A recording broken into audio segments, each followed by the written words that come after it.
There are 8 days of voting left. I'm going to tell you yesterday a message that I believe that was sent from the divine to me, to you, via something I just had to watch.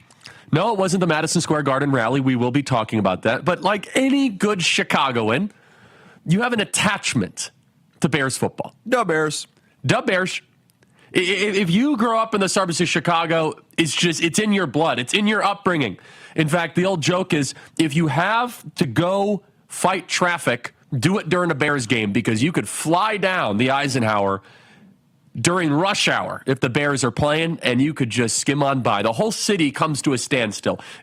Football is the fabric of Chicago.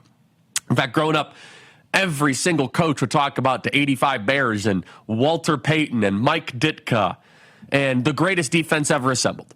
So like any good Chicagoan, I'm watching the Madison Square Garden, and I get an alert, my ESPN alert, dun-dun-dun, dun-dun-dun. Very close game. Chicago Bears and the Washington Redskins. The Commanders. Can you say Commander? The Washington The Washington football team. I liked Washington football. The Washington football program is in a very close game. Now, Washington is very good. They got Jaden Daniels. They're doing very well. They look like a serious playoff contender. And the Bears march down the field with their rookie quarterback, Caleb Williams, and score a touchdown with about 23 seconds remaining to gain the lead for the first time in the game. So I'm watching this, and I'm like, go Bears. You know, this might be the year we might make the playoffs, which is a rarity, and Blake is a Packers fan. We won. And I'm telling you this story for a reason, everybody, because this story is a very important story. If you don't like football, it doesn't matter. This applies directly to the election, and I believe that it has some, let's just say, bigger things at play. So the Washington football program receives the ball, and it looks as if they have no chance of victory. In fact, on the ESPN probability predictor, it showed that the Washington football program had a 0.01% chance of winning the football game. So Jaden Daniels, with a couple seconds remaining, the offensive coordinator, Cliff Kingsbury, the former coach of the Arizona Cardinals, actually, calls this play, and the Bears kind of take this play off. Oh, whatever. What are they going to do, throw a Hail Mary? So this is the setup play. Play cut 16. So get up here and run an out route right now. Throw it. There it is, Tony. Right on your design. McLaurin out with 2 seconds. Was there a guy from the Bears on the field there? Non-existent, right? But Tony Romo's playing offensive coordinator there on CBS. And so the Redskins get right up near the 50-yard line. And so the final play of the game ensues. And Blake, you and I could probably count on one hand how many successful Hail Marys we've seen. I'm a Packers fan, so Rodgers had that whole thing. He made like 3 or 4 different Hail Marys. But he's known for it. By the way, he did one recently, too, with the Jets right before halftime. Yep. And so the Bears took this play off. They were favored in the polls. They were favored in the betting markets. They had all momentum. It looked as if the Bears were measuring the curtains. There was a vibe shift. There was a vibe. Bears. In fact, it was so bad, everybody, listen carefully, that one of the defensive backs had his back turned to the play during the play and was taunting the crowd. Defensive back Stevenson. He was literally taunting. And as they say, it's never over till it's over. Everybody, it might feel very good that Trump is going to win. It might feel as if it is inevitable. Oh, the polls and the surge and Madison Square Garden and the betting markets and what could possibly happen. I'm going to tell you what possibly happened.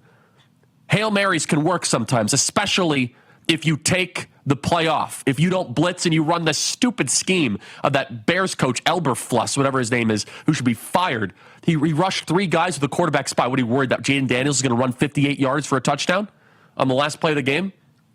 This right here could be the Kamala Harris campaign. Kamala Harris is going to be throwing Hail Marys all week. They are. The Hitler Hail Mary. The Hitler Hail Mary. The Madison Square Garden Hail Mary. The Nazi Hail Mary. The fascism Hail Mary. The Hail Mary? The Hail Mary. I like that. And if we are too cocky or high on our own supply like the Chicago Bears were yesterday, this might end up happening. Play cut 2. Comes down to one last play. And it's going to be getting longer by the second. You're all the way back at the 30-yard line. Now you can step into it.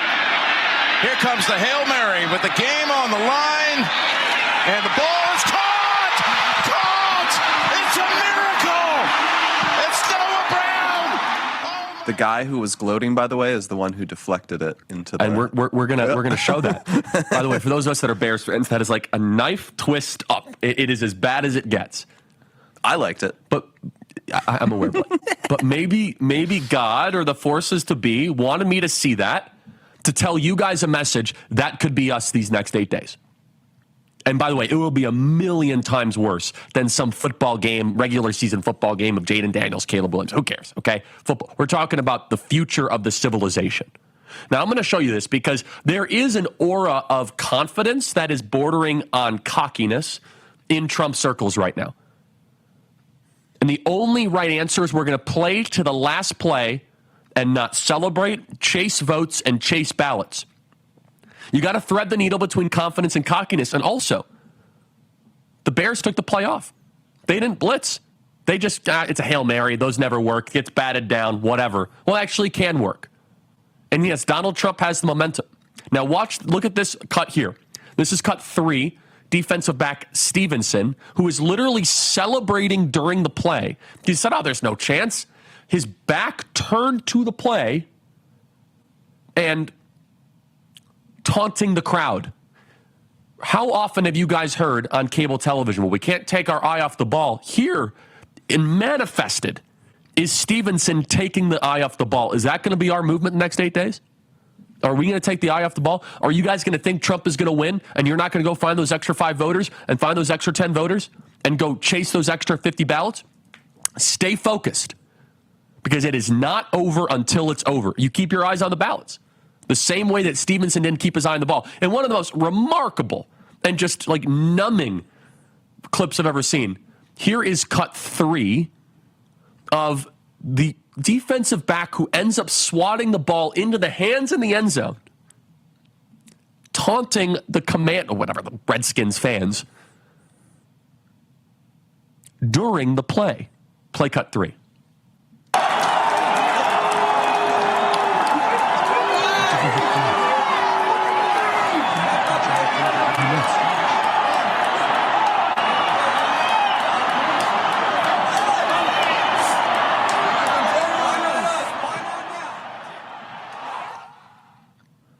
He's jogging over even during the play. During the play, he is taunting the crowd. Everybody, this right here should be just a little bit of a lesson, a little bit of a pause. Again, it's football. It's not the civilization. But in 8 days, it is the civilization. And it is very tempting when all of a sudden the media and everyone says, oh my goodness, the betting markets and you're up 50 points here and there's no way and early voting looks really good. It's easy to take your eye off the ball. It is tempting to do so. So what does it look like? We have to blitz to the end. What should the Bears have done? And then I'm going to apply it metaphorically. What the Bears should have done is they should have rushed 5 guys, right, Blake? On a Hail Mary, you always try to apply pressure because the worst that they could do is throw it under, and then you got 7 guys to complete a tackle. Yeah, and like it's not, I don't know that there's a huge value add from having, the extra guy in that giant scrum at the back, You just increase the odds of what you got, which was that deflection into a guy's hands. You have to stay aggressive. We have to go harder than we've ever gone the next 8 days because they're going to try a Hail Mary. They're going to try something extraordinary. You're going to see it in real time. However, I'll tell you right now, if we blitz and we stay on it and we turn out and we don't do the taunting to the crowd and you don't go to your liberal friend like, oh, we're going to win, cut that out right now and go chase ballots. You can celebrate on November 6th, 7th, 8th, 9th, and for the next 4 years. And the celebration will be great if we win. But just like the Bears, they thought they had it signed, sealed, and delivered. They thought the cake was baked. They thought it was done. And there was one play left. And could you imagine if we spend this next week measuring the curtains while they're chasing ballots and we end up on the wrong side of history?